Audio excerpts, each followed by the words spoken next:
Hello everybody and welcome back to Ready Steady DIY. If it's your first time here, thank you for joining us. Today we're going to talk about ratchet straps. The ratchet strap is one of those things a lot of people think they know, understand, and can use, and then you put it in their hand and they do not understand it, they cannot use it, and everything goes very, very wrong. You can't be good at anything if you don't practice, including ratchet straps. So let's get going. If you've listened to this channel for any length of time, you'll know that I really like to read the manual for any new tool I buy, and I recommend it for other people to do that too. The one tool that I buy quite often that does not usually come with a manual is a ratchet strap. It is the weirdest thing because as a tool goes, it's a tool that a lot of people misunderstand and misuse all the time. I can tell you many stories of coming back to the camera truck and seeing a camera assistant struggle with a ratchet strap that they thought they knew how to use properly, but actually don't. That's okay, you just have to learn. And the funny thing about ratchet straps is it's hard to find somewhere to learn. But that's okay, that's what YouTube is for. So today we're gonna go over how to use a ratchet strap. We're gonna confront all of your ratchet strap anxiety. We're gonna go over what the parts are called. We're gonna go over how to ratchet it, how to open it. And in the end, you will not be afraid of ratchet straps anymore, my friend. So let's get going. So essentially a ratchet strap is comprised of a ratcheting mechanism and some webbing. The webbing can be 1 inch, 2 inches, 3 inches. It really depends on what you're ratcheting down.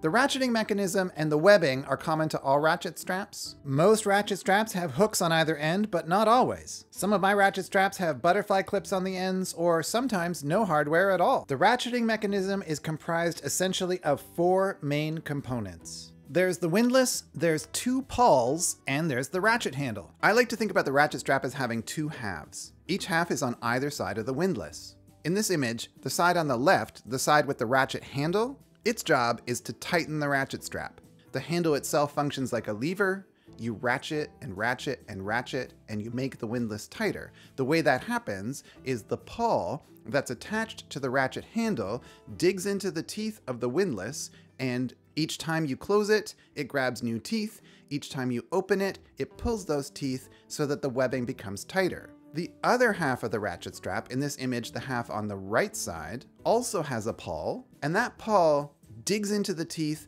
and holds them in place so that the ratchet strap can't unravel or become looser. Basically, the side with the ratchet handle is primarily for tightening, and the other side is primarily for holding. Each crank you make on the ratchet handle makes it tighter and tighter and tighter, and each time you do that, the pawl on the right side digs in and makes sure you don't lose tightness. As long as you thread it right, everything's gonna work perfectly. If you thread it wrong, there's gonna be trouble. Let's go over how to thread it right, and then I'll show you a common way people mess it up. So how do we start? We start with the ratchet mechanism in the fully closed position. You'll see that there's a little channel down the middle of the windlass. That's the channel we're about to pass the webbing through. The problem is, if the channel in the windlass is facing straight up and down, it's gonna be difficult to access. So what we do is we give it a little click, and then we try it again, and now the channel through the middle of the windlass is horizontal. This is a much better position for it to be in order to start threading our webbing through. So you pass the webbing through the channel on the windlass from the back of the ratchet mechanism towards the ratchet handle. That's very important. This is a part that many people make a mistake on. Once you do that, if you've done it right, the weight of the handle will make it function just like a little pulley. Really, the windlass isn't a pulley. It's really more like a spool. You can consider it a take-up spool. It's very similar to the spools that were in rolls of film. If you remember film cameras, it's similar to a spool of thread.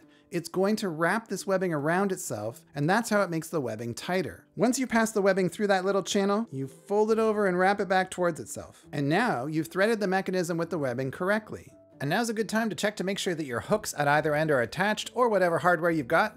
And now that they're tightly secured, I'm going to pull the loose end of the webbing that I just passed through the windlass. I'm gonna pull it as tight as I can get it. You wanna pull as much slack out of the webbing as possible. You don't wanna make the windlass wrap too much webbing around itself in order to reach a tightened state. The more slack you pull through now, the less wrapping the windlass will have to do later. If you wrap too much webbing around the windlass by ratcheting and ratcheting and ratcheting and ratcheting, you can overfill the windlass, and that will just make the whole thing bind up and you won't get where you want to go. It'll turn into a giant mess that you have to undo, and that can be embarrassing. It also will not tie down your load. So definitely pull through as much slack as you can until it's nice and taut to your fingers, and then open the ratchet handle a little bit and give it a ratchet. Give it another. Keep going. Eventually, you'll get to a point where the strap is so tight, if you give it a little pluck, it'll make a little note. When you're done, you want to close the ratchet mechanism all the way. That will engage a lock that makes sure that at least one of the two pawls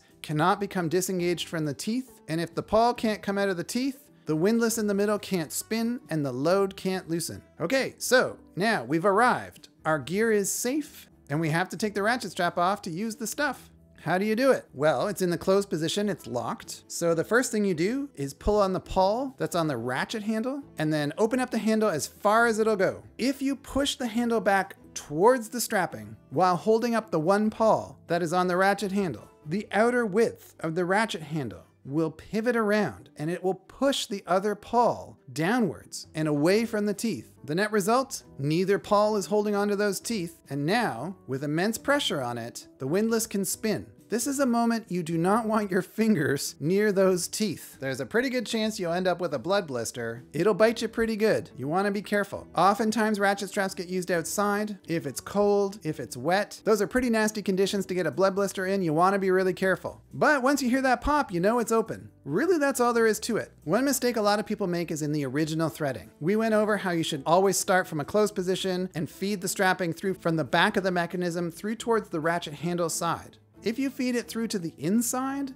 instead, you'll be creating a situation where you won't be able to ratchet. I mean, it technically can, but every time you move that handle, you'll be hitting the webbing that's getting ever tighter. And that's not gonna work very well at all. That is a really common mistake. Some other tips. Truckers, when they're using ratchet straps on like a flatbed trailer or something, carrying really heavy loads, you'll see they put a twist in the ratchet strap. A lot of people see that and think you should do that all the time. The reason they're doing that is because if they don't put a twist in the ratchet strap, the incredible amount of wind passing by the ratchet strap as they're driving along is gonna make it whistle and vibrate. It creates a bad sound, but it also can cause wear and tear on the ratchet mechanism, the ratchet strap, maybe the load. It's just a bad idea. So they put a twist in it to defeat the wind. For me and my purposes, my ratchet straps live inside my van, or we use them on carts inside a studio. It's actually a bad idea for me to put a twist into the ratchet strap. Twisting can cause rubbing, and rubbing can cause the strap to wear prematurely. For me and my application, it's just a better idea to make sure the ratchet strap is flat all the way across. It's a good idea to know the safe working load of the strap you're using. If it's a cheap one, it might not have that written on it, which is a good indication that maybe you should not buy that ratchet strap. The more expensive ones all come with safe working loads and braking loads listed on them. It's the safe working load you want to pay attention to. That takes into account the weight of the object plus some extra forces that could be working on it. So you want to always stay within the safe working load of the ratchet strap you're using. One other note about cheap ratchet straps. If you look at this comparison, you can see that virtually every component is smaller and thinner and hence weaker. Each of the pawls is smaller on the cheap one. The metal that comprises the ratchet mechanism is thinner.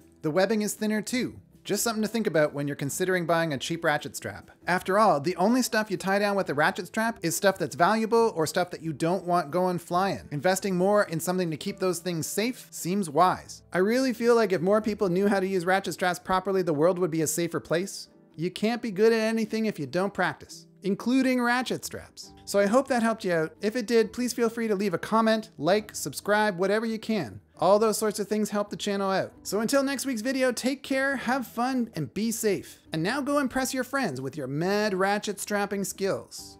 They will be jealous.